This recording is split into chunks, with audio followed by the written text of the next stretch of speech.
got a year under y'all's belt. What do you think?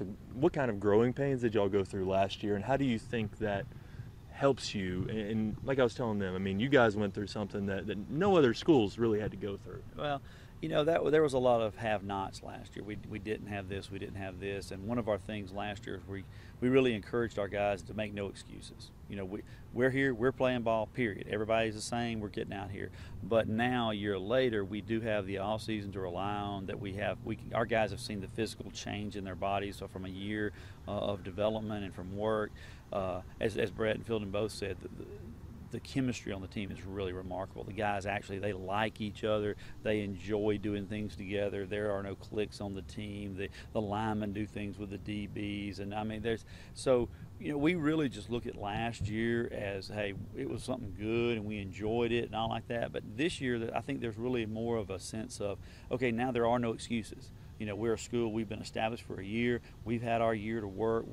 There's no excuses for us to not be really able to go out there and compete against everyone else. And so it's going to be curious to see how our guys respond to that little bit of pressure there. It's going to be a different style of pressure. Last year really wasn't a lot of pressure. This year there's going to be some pressure on them, but we always try to, as a coaching staff, to keep those guys understanding that we do what we do, and you let wins and losses take care of themselves.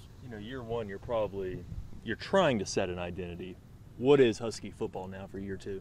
Well, we have a little motto this year, and it's strong heart, strong mind, strong body. And we really believe in coaching a 3D, trying to be a 3D coach, which is you really don't coach just the physical, you don't just coach the mental of the game, but you actually coach the whole body of the child, meaning that we want our guys to be good people, number one, first and foremost. So we're going to coach their hearts.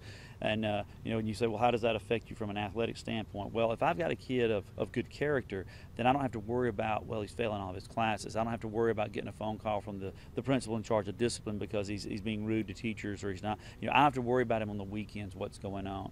And then we have strong mind. Well, your mind tells your body to go hard even though it's hot. Your mind tells you to don't skimp on that last rep. But what controls your mind? Well, your character does, because my mind says, it's hard, I'm going to stop at 4 reps instead of 6. But my character says, oh no, I want to be great. I want to do the best I can be. And it says, okay, mind, we're going to make our body do better. And then, of course, strong bodies, the physicality of the ball game. So we really, as a coaching staff, try to emphasize that. And tell us a little bit, first off, starting off with the offense this year. What are you guys looking to do? Well, probably a lot of spread option stuff. We last year, about week 5, I really sat down with our offensive line coach, and we had a long conversation, just he and I, because I'm an old option guy. He's an old option guy. He's an old Jacksonville State graduate, and we played back in the old Gulf South Conference against each other, and so we wanted to run the option, and we really just personnel-wise didn't fit that. Our personnel fit better for a spread, and then we also felt like that we could do some spread option stuff. So we're really looking at probably trying to spread the ball out a little bit, get it to some of our playmakers on the edge, but being able to run some option game inside as well. What about defense? Defensively, well, the offensive line coach from last year is Keith Maple. He was the head coach at Springville for about 16 years. He's our defensive coordinator now. And Keith, 3-4 guy for a long time. We're coming in, we feel like it fits our personnel so much better.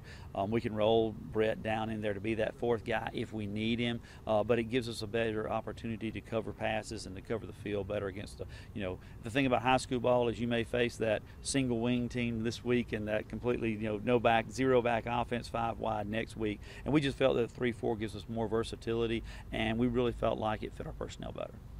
Finally, do you have the most intimidating special teams squad in the country? I wish, but that's kind of the biggest question mark we have right now. We have, well, of course, Fielding's got a really strong leg. He can kick for us some. Brett punted for us last year. I've got a younger player who's really specializing in punting, and he's getting a lot better. We have one of our soccer players from last year, going to be a senior. He's coming out to try to kick for us. So, and he's actually coming off of an injury, so we're not real sure there. So that's probably our biggest question mark is our special teams. All right, Coach, and just in case they fire me before I get back, can you just say and spell that name for me? Watt, W-A-T-T, Parker, P-A-R-K-E-R. Cool. Thanks, Coach. All right, thank you guys. Appreciate y'all.